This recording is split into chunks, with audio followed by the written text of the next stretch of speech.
Assalamualaikum. Balik lagi di channel Bung Alex.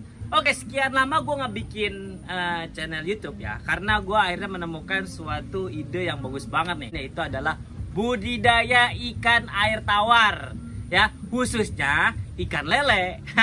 Nah, di sini gue pengen ngasih edukasi yang sangat bermanfaat banget nih. Langkah bagaimana caranya kita menjadi budidaya awalan gitu. Yang pertama kali apa yang harus kita lakukan? Apa yang harus kita tahu? Yang pertama, di sini gue akan mengasih tahu informasi secara umum ya, belum detail. Kalau detailnya nanti gue khususkan di next video ke depannya. Yang pertama, gue akan ngebahas pemula bagi yang ingin membudidaya ikan air tawar, khususnya ikan lele. Yang pertama, gue akan bahas kolamnya. Yang kedua adalah gue bahas ikannya. Yang ketiga, gue akan bahas airnya. Yang keempat, gue akan bahas tempat di mana harus kita berbudidaya. Dan yang keempat, yang terakhir, gue akan bahas pakannya. Pakan apa yang harus kita kasih kepada ikan-ikan yang telah kita pelihara air tawar. Saksikan terus videonya dari pertama sampai terakhir, jangan di skip karena ini sangat informasi sekali. Kalian tanpa harus lihat buku pedoman yang tidak dapat dicerna, tapi lihat video ini pasti kalian bisa, insya Allah. Di sini gue pengen menjelaskan secara umum tentang tempatnya dulu ya, ada macam-macamnya. Yang pertama itu kolam terpal atau kolam bioflok. Kalau kolam terpal tuh kayak gini, dia tuh kotak bentuknya, ukurannya bervariatif. Dan kalau kolam bioflok itu dia biasanya bulat, diameternya bulat ya. Dan itu ukurannya 2 sampai 10, banyak lah yang gede ya. Setelah itu yang kedua ada kolam namanya kolam beton. Ya, kolam yang semen tapi udah dialusin. Nah, itu ada tuh. Setelah itu ada namanya kolam tanah ya. Setelah itu ada yang namanya kolam budidambar atau kolam ember. Nah, di sini gue akan menjelaskan manfaat, keuntungan, dan kerugiannya. Oke, yang pertama kita bahas kolam terpal seperti gue yang punya ini. Coba boleh lihat nih, kolam gue ini. Nah, kolam terpal ini yang pertama keuntungannya adalah mudah disortir. Pertama. Yang kedua, dia ini sistemnya gampang banget. Jadi ketika kalian buat kayak gini harus ada namanya pembuangan air. Dan kalau misalkan air turun, ya kan, dan itu nggak takut kayak kebanjiran atau meluap air atau ikan enter pada loncat-loncat, enggak, tenang aja. Kalau ikan udah nyaman, ikan nggak akan loncat. Nanti kalau misalkan air turun banyak, dia keluar sendiri air dari sini. Jadi si kolam ini nggak boleh lebih rendah daripada pembuangan. Nah, itu keuntungan dari kolam terpal. Kerugiannya adalah, ingat, kita menggunakan terpal. Terpal itu ada umurnya. Satu, makanya harus mempunyai kualitas yang bagus. Gue pakai yang A12. Ya, A12 ya? Iya, benar. A12, mereknya Sakura. Itu bagus. Harganya nggak terlalu murah dan nggak terlalu mahal, variatif. Dan di setiap daerah tuh beda-beda. Setelah itu, kekurangan lagi, kita nggak boleh nebar terlalu banyak. Karena ini kayak gue nih, ukuran 2x2. Itu tebar ikan minimal 350, maksimal itu 400 sampai 500. Itu adalah maksimal, jangan lebih. Kenapa? Karena supaya si ikan ini dia bertumbuhnya itu lebih cepat. Kayak gitu, bibit ya, ukuran 8 sampai 12 atau 13 cm. Nah, itu kekurangannya. Jadi dia nggak boleh tebar banyak. Kayak keunggulannya ini gampang disortir dan lain sebagainya. Paham sampai situ ya? Nah, setelah itu kalau kolam bioflok gimana, Bang? Kolam bioflok sebenarnya sama aja, tapi bentuknya aja dia kan bulat ya. Setelah itu dia pakai aerator. Apa sih itu aerator? Aerator itu kalau kalian lihat di akuarium itu yang buat oksigennya loh, gitu. Tapi ya kalau keuntungan di situ sama juga kayak ini, kayak kayak kolam terpal, tapi dia tanpa disortir. Ada yang tanpa disortir karena dia udah pakai aerator, jadi itu gedenya merata ya. Yang gua teliti dan gua telaah. Setelah itu, ingat, tapi di kekurangannya apa? Kekurangan adalah yang pertama, dia harus nambah atribut, yang mana penambahan listrik. Yang kedua, ingat pakai ini juga sama juga kekurangannya, ada umurnya juga. Maka harus diperhatikan. Sebenarnya 11-12 sama aja, bedanya dia pakai listrik, penambahan atribut. Kalau kolam yang terpal gue ini nggak pakai. Oke. Nah, itu kolam terpal atau kolam bioflok. Nah, selanjutnya itu adalah kolam beton. Kolam beton ini biasanya ya banyak lah kita ngelihat di YouTube ya kan, orang-orang yang benar-benar budidayanya itu benar-benar serius ya. Keuntungannya adalah sama aja sebenarnya, gampang disortir ya kan, dan mudah, ada sistemnya itu gampang. Kekurangannya dia mungkin kekurangannya juga sama juga yang gue jelaskin nama kolam terpal, tapi dia ada tambahan lagi kekurangannya adalah karena dia di semen apa segala macam, dia harus diendapkan air yang lama karena untuk menetralisir si kolam tersebut. Itu kolam beton. Oke, next balik ke kolam tanah. Nah, ini gue punya kolam tanah 2 nih, dikit doang. Gue nebar ikan ngasal nih. Keuntungan dari kolam tanah itu apa? Ikan itu mudah banget besar. gampang banget besarnya. Karena balik lagi ke alam, ya. Yang pertama. Dan juga dia itu kekurangannya nih, tadi keuntungannya, sekarang kekurangannya adalah kita tuh susah nyortir. Misalkan nih gue punya kolam ukuran panjang 2, lebar 2, tebar 1000 ekor sampai 1500 ya, atau 2000 lah. Ikan lele itu yang makannya banyak gede-gede gitu kan. Ya enggak gitu. Jadi harus disortir. Nah, kita mau nyortir gimana nih? Lumpur, tanah ya kan.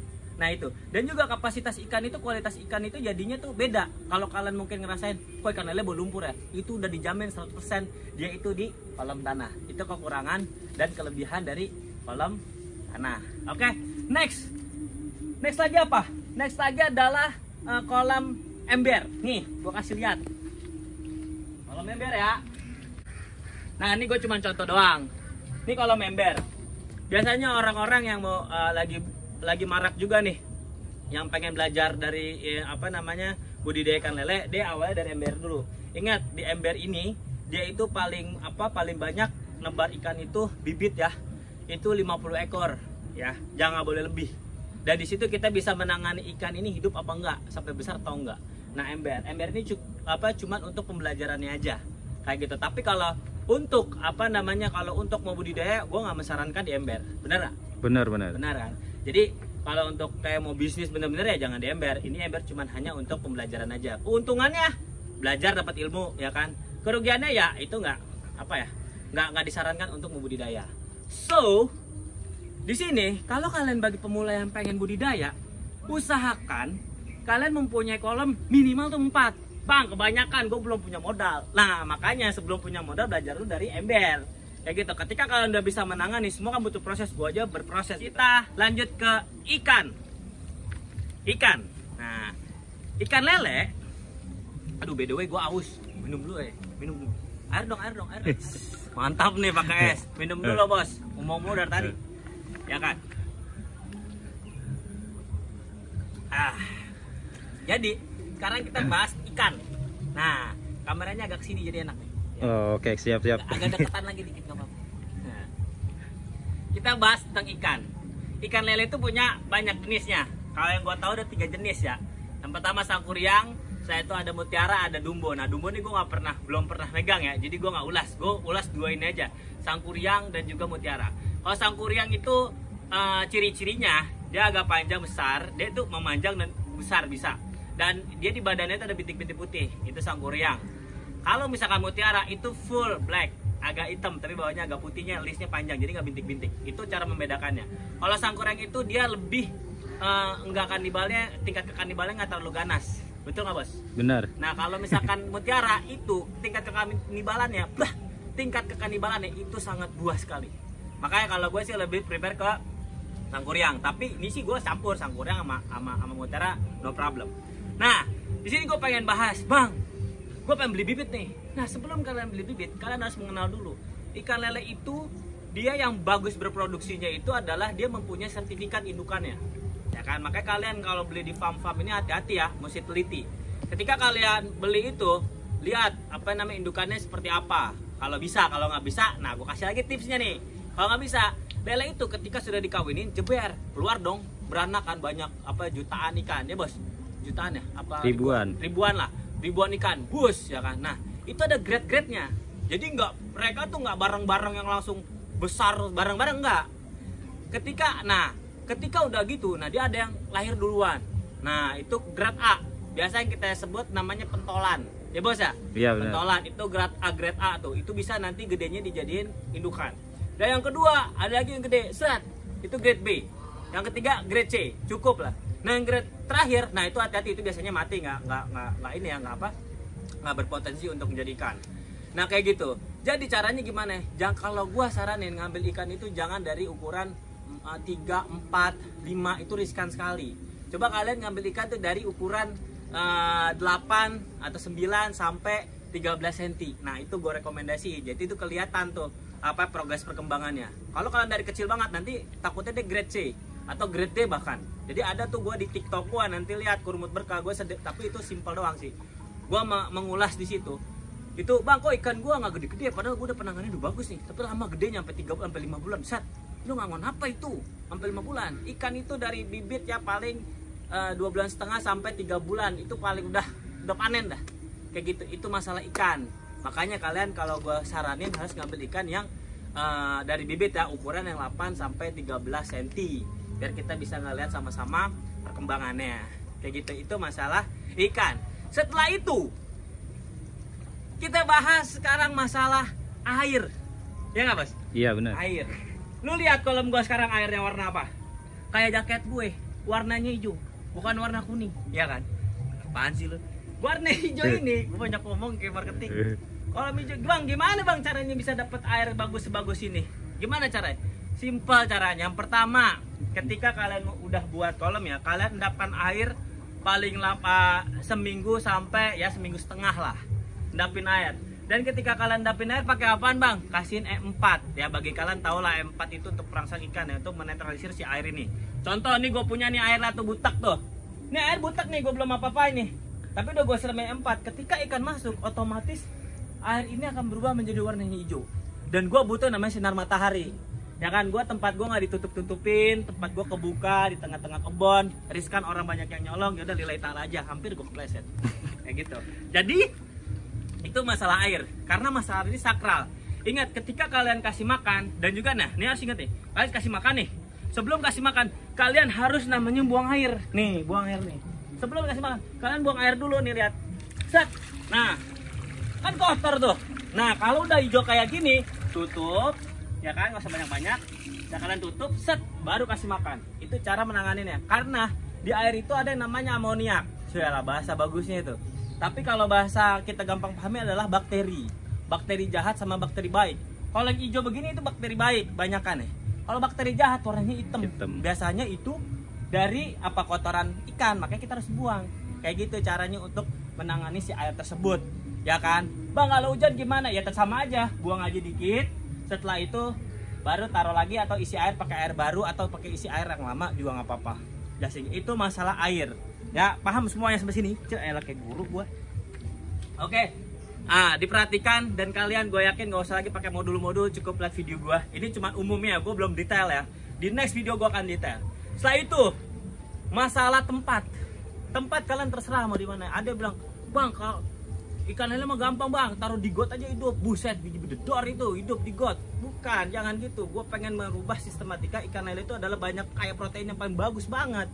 Kasih yang terbaik, karena untuk kita protein yang paling baik untuk obat. Lele itu obat, makanya kita ngasih yang terbaik buat lele. Tempatnya di daerah-daerah semua air tuh beda-beda. Ya kan, biasa kan di Jawa Barat bagus, di Jawa-Jawa bagus. Di Jakarta dong ayo kita buat, kita kembangkan budidaya, karena kita sangat butuh pangan seperti ikan yang berkualitas ini. Tempatnya kalau gue di kebun terbuka, ada yang ditutupin. Nah itu masing-masing cara. Kalau gue kayak gini karena gue butuh yang namanya alam, butuh matahari, gue butuh air hujan, karena air hujan itu bagus ya. Kalau dari gue pribadi. Yang terakhir, gue akan bahas pakan. Gue ambil dulu ya. Tenang. Nah, sekarang masalah tentang pakan.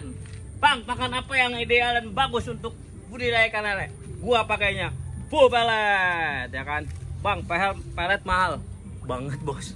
Mahal banget. Bang, pakai pellet apaan? Lu nggak nanya, coba nanya gua. Bang, pakai pellet apaan? Ya pellet, gua nggak nyebutin pellet apa mereknya, gua nggak di endorse soal nih. Oke? Kalau gua di endorse baru gua sebutin. Nah, pokoknya pakai pellet yang bagus.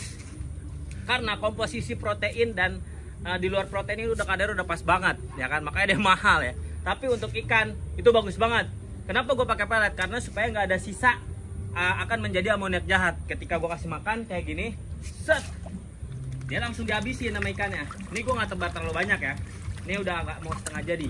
Tuh, dia langsung wah, dia langsung apa namanya, langsung makan langsung habis.